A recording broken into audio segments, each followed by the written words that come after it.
Amb este material, el poliestirè, comencem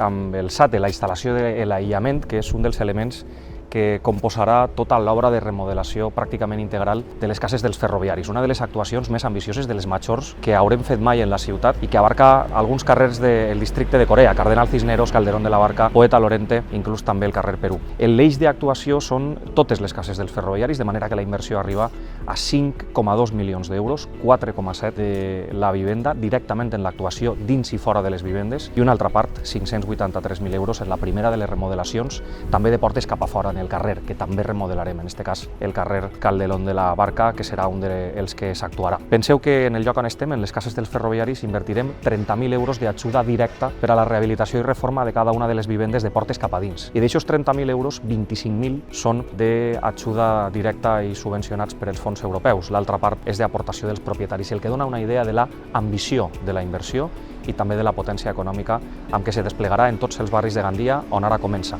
Este és el primer, ara ne van a vindre alguns més també.